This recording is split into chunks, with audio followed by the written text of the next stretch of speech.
Hey, what's going on? Matthew Myers with Ignite Financial. I got all sorts of papers here, but we're going to make this very, very short and sweet today.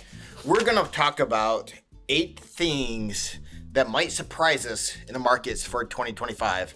So number one, basically AI, right? So it's obviously been a disruptor. It's here to stay. It's not going to go anywhere. But what we've seen in the past is that anytime there's a new technology presented, there's a lot of money that flows to it. And the expectation with that money is that you get a very high return for the investment. And lots of times there's an overinvestment with lagging, kind of subpar returns.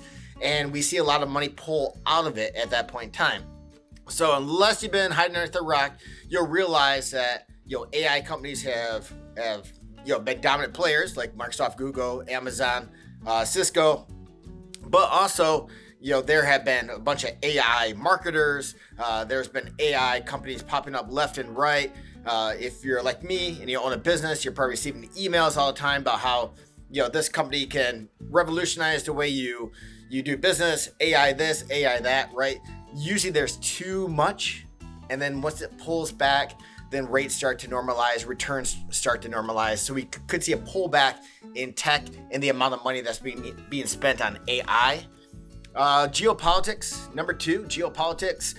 The market has become very complacent when it comes to geopolitics.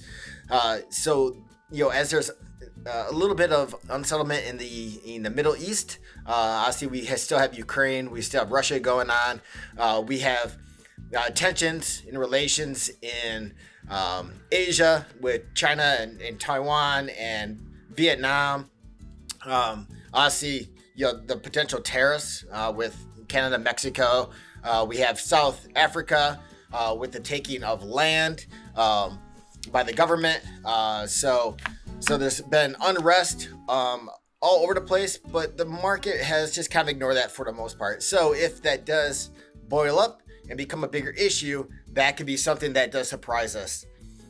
So high global debt levels and rising longer term rates could lead to sovereign rate scares outside the US. So we are looking at Japan with 400% debt to GDP. France is 300% debt to GDP. So a lot of these countries are holding a very, very large amount of debt. If those rates get cut for those countries, it's going to have impact that's felt globally. So especially with Japan, probably lesser degree with France. And obviously here in the U.S., we have our own issues of, an unsustainable, debt to GDP on an annual basis that we've been dealing with that we need to look at and resolve as well. So we are certainly not immune from this conversation, but that could have a big impact. Corporate credit currently is priced for perfection, as if perfection is going to continue in the corporate area. So what the corporate credit market is saying is that they don't see very much risk moving forward, even though we've seen an uptick in corporate bankruptcies. We have seen a little bit of uneasiness in the economy, and we've seen some companies come out and miss their earnings. And we're starting to see that with some larger companies, and obviously they have the pricing power. So what's that going to do if we just slip a little bit, right?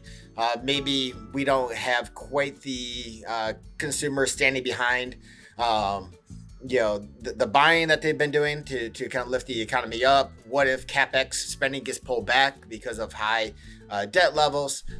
What if all these factors impact it and the economy slows down a little bit, right? All of a sudden we could see mispricing in corporate debt, and that could certainly rattle the markets as well.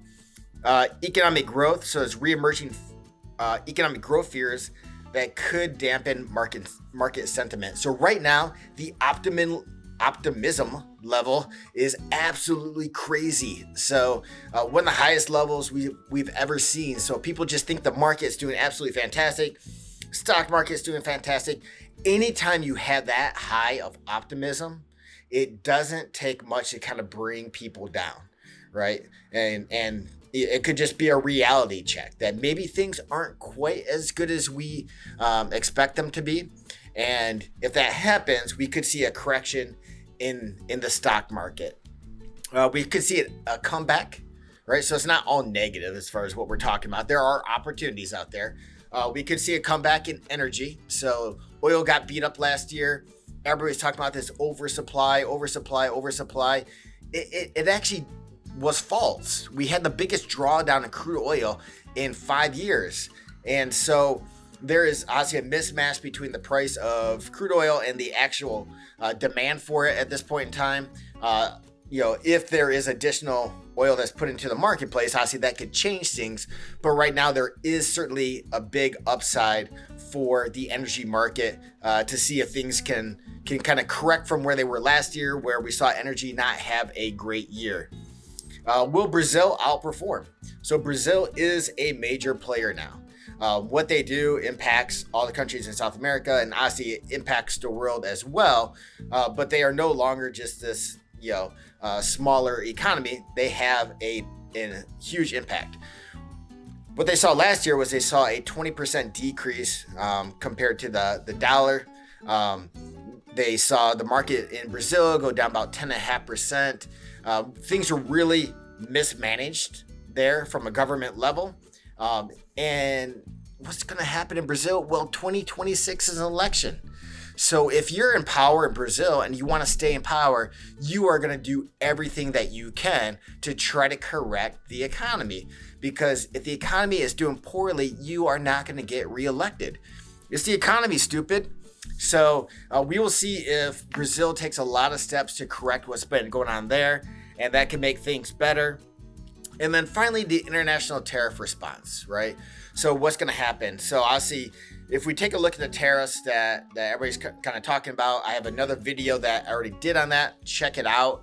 But if we take a look at the tariff response, Canada exports about 70 to 80% of their goods to the United States. So obviously, if we have a big tariff there, it's going to hurt them economically. Same thing with Mexico. We are by far their number one exporter of goods. So if we put a huge tariff, it's going to hurt their economy. And so, both of those had high incentives, regardless of how they talked, how tough they talked, especially Canada, how tough they talked about, if they do it, we don't care, we'll be fine. But they wouldn't be, right? I mean, their GDP would go down, the economy would suffer, they'd see immediate unemployment. So it'd have a much bigger impact on them than it would here in the United States. So what did we see? We saw 10,000 troops move from Mexican border to the U.S. and then Canada. They spent a couple $1 billion on improving the border. Trump said he was going to use this as a negotiating tool. He didn't say it directly that way, but during his campaign, he said one of the first things he wants to handle is fentanyl, right? And 100,000 deaths in the U.S. every single year from fentanyl. He wants to control that supply. A lot of the supply was coming from Canada, especially the last few years. A lot was coming from Mexico as well, and the border not being enforced. And then the chemicals are coming from China. So that's why there was a 10% tariff imposed, or at least proposed on China. Why? Because they actually are the world's largest provider of chemicals that produce fentanyl. And they would drought it to countries that they could, and then the fentanyl would find its way to South America, and they would make the fentanyl and then deliver it to the U.S., or even find the chemicals here in the U.S. and get them there. So he's trying to disrupt the entire supply of it in order to protect American lives. But with China is no longer just this low margin, cheap goods maker. They actually make some pretty advanced stuff now, and they are shipping it all over the world. So where they used to have a huge reliance even 10, 20 years ago on the United States, the reliance is much, much smaller. So a tariff on China isn't going to have nearly the impact that it would on Canada or on Mexico. So we will see what happens with that. Again, I believe it's just a negotiation tool at this point in time that may be imposed for a certain time period. But I think if anything, the tariffs would be reduced dramatically. There are a lot of tariffs on goods. Most are averaging about 2.5%, not 25%, right? So How that will impact us, both any retaliatory measures, because obviously it could hurt U.S. companies that export their goods.